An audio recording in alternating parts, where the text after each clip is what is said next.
everyone, welcome to another episode of Taking Up Space, a Michelle A. Mayer podcast. Always excited about coming for y'all. Today's no different. Today I have a good one for you today. Yes, I do. I want to talk about the bottom, y'all. Talk about the bottom. You know, the bottom is the most active part of your life. It sets the tone for everything thereafter. Many don't know that the bottom is the most free area that you will ever have in life.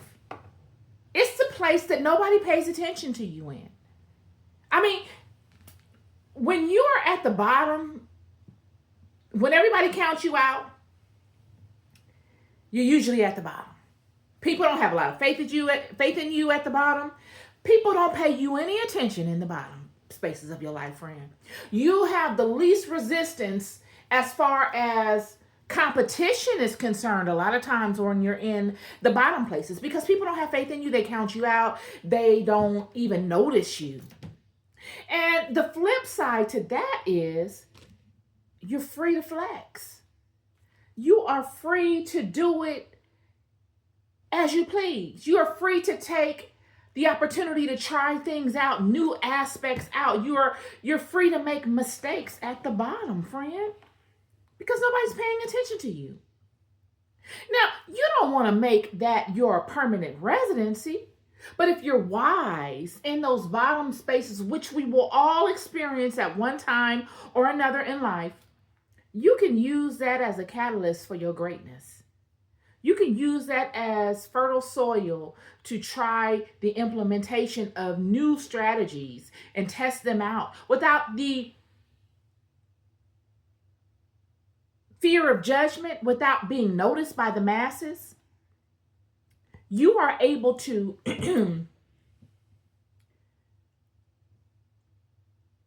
try your hand at things that those that have reached certain heights just can't do, because now it's all eyes on them. Everybody's watching them. So they can't try it out in those spaces. It's too much to lose if things don't work out. But for those that are at the bottom, well, what one would consider the bottom, they have the luxury of doing so. I brought that up because I came across scripture on Blind Bartimeus. Blind Bartimeus. Blind Bartimeus. I haven't heard that name more over the last 3 years than I ever have in my life. Blind Bartimeus. Boom, Bartimeus. Boom, Bartimeus. Boom, Bartimeus. Blind Bartimeus. Blind Bartimeus, y'all. I haven't heard that. I have heard Blind Bartimeus more. Blind Bartimeus, Blind Bartimeus, Blind Bartimeus, Blind Bartimeus, Blind Bartimeus, Blind Bartimeus. Blind Bartimeus. You know, when you read the scripture about Blind Bartimeus, it's, we see Blind Bartimeus is around all the time, y'all. They are the people that you see sitting out on the streets. We don't pay no attention to them. We walking into the store on our phones. They don't even reach a cup out to ask for money. They're just out there kicking it, doing their thing. Blind Bartimeus was a blind man in Jesus' time. And scripture reads in Mark chapter 10, verse 47. Verse 46, and they came to Jericho, and as he went out of Jericho with his disciples and a great number of people, blind Bartimeus, the son of Timaeus, sat at the highway side begging. I told you, we see these people all the time. We walk up in 7-Eleven and we on our phones. Yeah, girl, I'm gonna go home and make the potato salad, and blind Bartimeus out there with a cup, and he said, not today. You know, that's blind Bartimeus.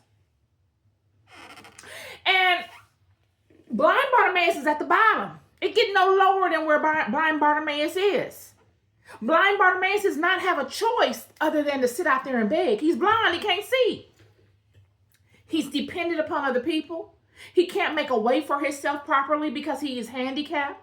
At a time where they didn't have Braille, they didn't have any type of resources available for him, he had to still go on with life, even though he was born with a disability.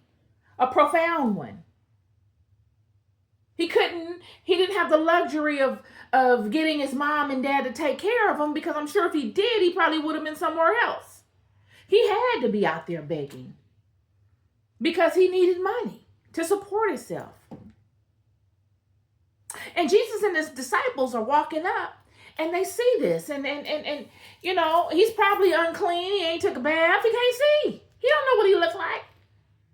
He could care less what he looks like. They're calling him Blind Bartimeus. Do you think Bartimeus was a common name? I mean, it could have been, but it might not have been. Couldn't they just call him Bartimeus? Bart? Why do they have to call him Blind Bartimeus? Blind Bartimeus. It's another level of disregard. Blind Bartimeus.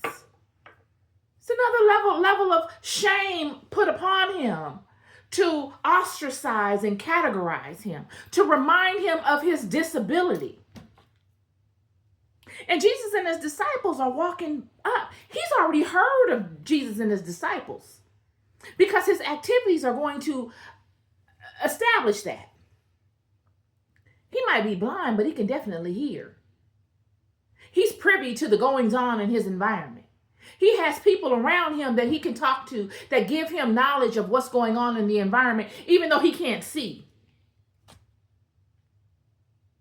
And the scripture says, and when he had heard that it was Jesus of Nazareth, he began to cry out and say, Jesus, thou son of David, have mercy on me. And many charged him that he should hold his peace, but he cried the more and a great deal. And he cried the more a great deal, thou son of David, have mercy on me. The people are saying, Blind Bartimeus, chill, relax, this is Jesus. That, you know how we get when someone comes around that we feel like is in a high regard, we put on our best behavior. And Blind Bartimeus is like, I don't care about what I look like. I can't even see. I can't even see myself the way you see me. Do you care? Do you think I care what you think about how I look?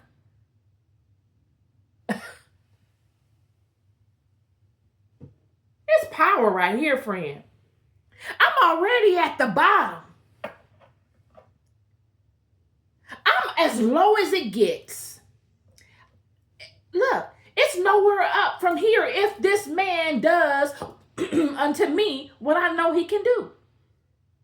If all that you have told me about this man is true, and you mean to tell me that this man is walking by me, then I'm going to holler, scream, shout, stomp. I'm going to kick up as much dust as I can to get this man's attention.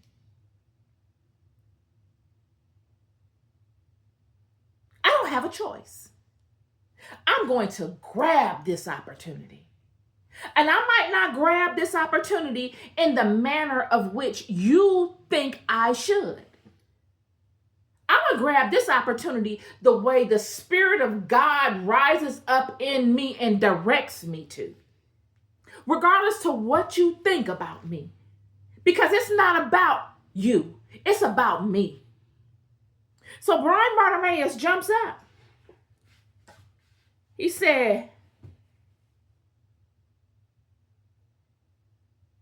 and when he heard that it was Jesus of Nazareth, he began to cry out and say, Jesus, thou son of David, have mercy on me. He's saying, I know your father. I understand your story, bruh. I know the power of which you possess. This is not even a faith at this point. This is a knowing. I know you are capable of healing me. I know you have the keys that unlock the remedy to my situation. I know that you have within your power the ability to change my circumstance. And I'm coming before you, one of yours, a brethren amongst you, and asking that you utilize that gift that God gave you to do such things upon me and my life. You will not pass me by without me asking you this. You will have to deny me. You will have to say no. And in doing so, I can then say, you told me no. But you will not say that I did not ask. You will not say that I did not do what was necessary for you to grant me this wish. Although I can't see you, I can hear you. And although I can't see you, I know within me the law of God. And I know within me that if you are the Messiah that you say you are, that these are things that you were ordained to do in the earth. And I'm looking to hold you accountable to that. There's power here, friend. This is an exchange that's taking place here.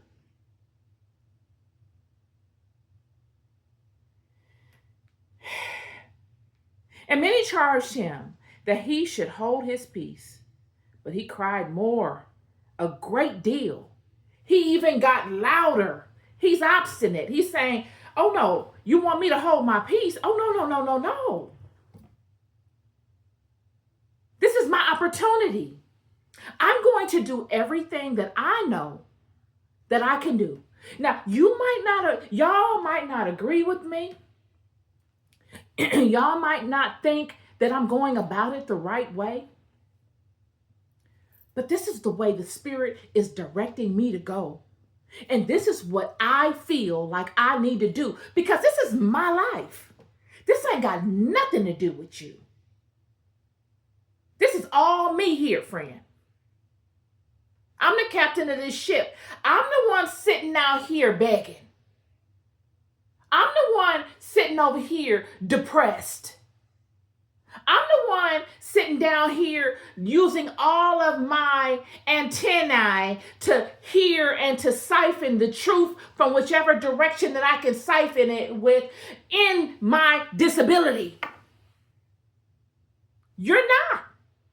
I'm depending on you to direct me as to what's going on.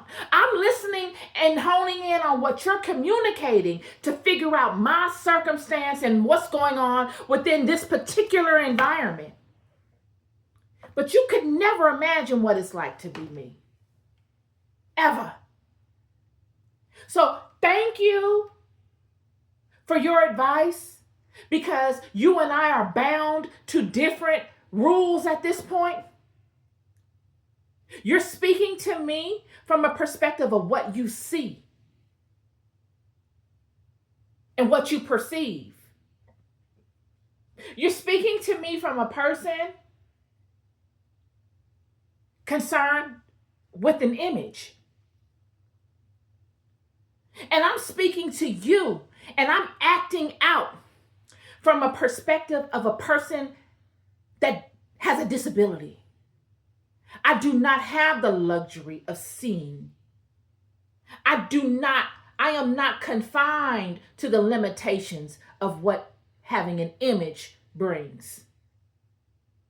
So it's nothing for me to get up and to scream and to holler and to draw as much attention to myself as I possibly can in whatever capacity and at whatever rate I deem necessary to get this blessing.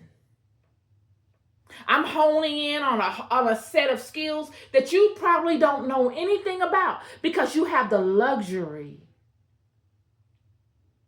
of having a full set, a full plethora of knowledge, whereas I just don't have it. So I'm going to get up and scream and holler the greater, because for you to come and tell me to quiet it down, he must be getting close, friend. For you to come and tell me that I need to do something different than what I'm doing, I must be getting close to him. He's coming closer to me. So now it's time for me to kick it up a notch and to turn it up a couple of steps higher. Because he will not pass me without him knowing I'm here. He's going to come see me. Oh, he's going to come see me. And he's going to have to tell me no. Because I'm going to put that plate in front of him. This cup, I'm going to put this cup right in front of him. I'm already out here begging. I'm going to turn it up as many notches as I need to. And I'm going to get this cup right in front of him where he's going to have to deny me, or he's going to have to grant me my blessing. And Jesus stood still. It made Jesus stand still. He's so obstinate in his rhetoric. It made Jesus take notice, stand still and take notice, and commanded him to be called. He said, bring him here. And they called the blind man, saying unto him, be of good comfort, rise, he calleth thee. Woo!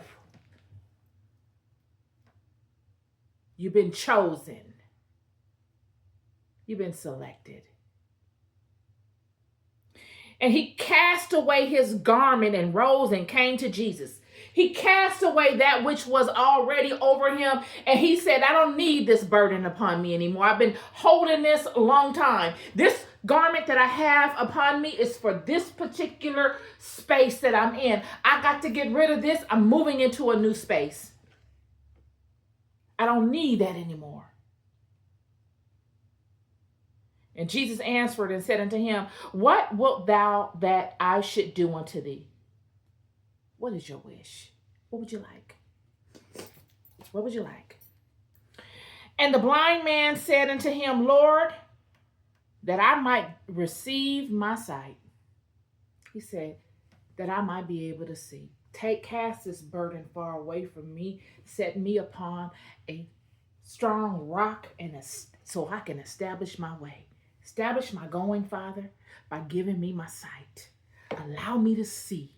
Give me the knowledge of what I'm dealing with. Let me see my environment for what it truly is, because that, coupled with what I have been able to acquire while not having it, no weapon, no nothing can overcome me. I just need the knowledge, Father. I need the knowledge.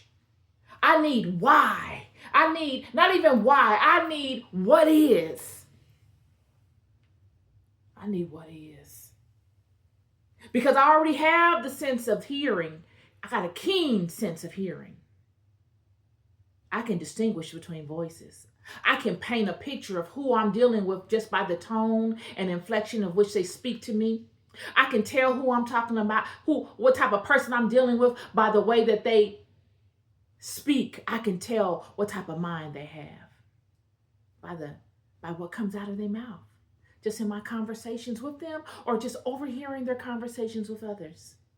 I've been doing this my whole life. So I got this aspect down pat.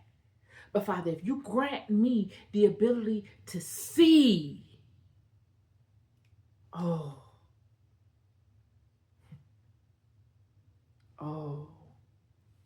And Jesus said unto him, go thy way.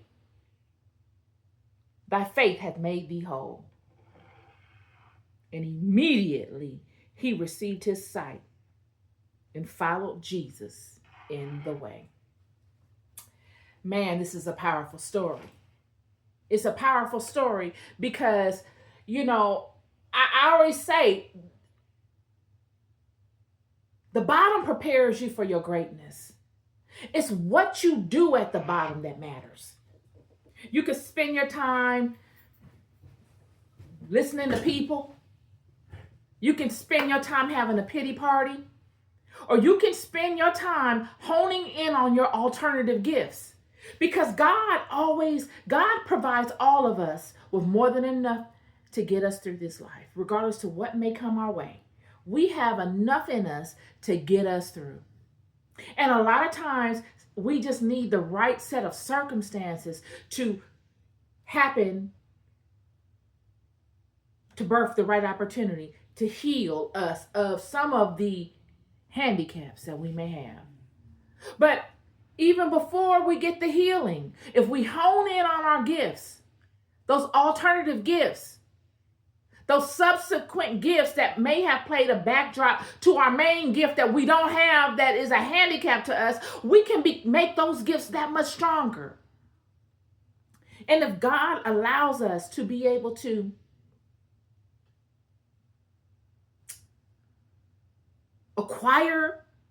overcome those handicaps, how much more powerful would we be with the acquisition of what was once a handicap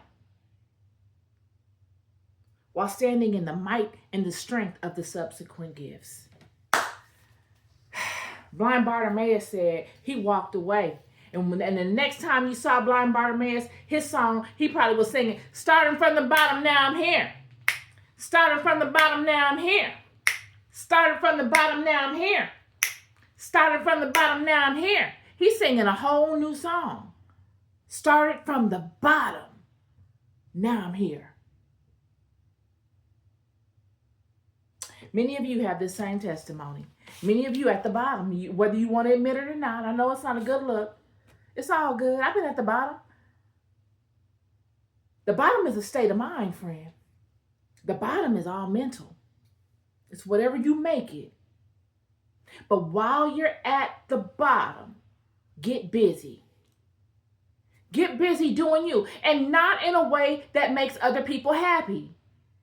You can't allow other people and their rhetoric to dictate what you should be doing at the bottom. They don't know what it's like. And I'm sure they mean well. It ain't got nothing to do with what it means. It's what it is. You still got to get through it.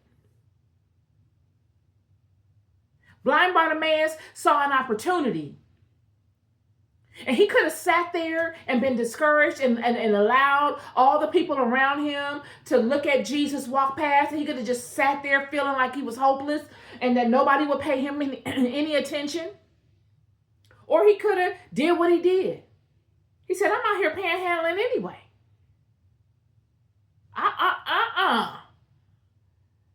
He's going to hear me. He's going to know I'm here. And if he is the Messiah, I'm going to hold him accountable to the law that God has granted over him to do. And that is to be good to the children, to bless the sick, to heal, to spread the truth of God. I'm going to hold him accountable to that. He's going to have to deny me, or he's going to have to give me this gift. But he's not going to be able to condemn me and say I'm not worthy. That's what he's not going to be able to do.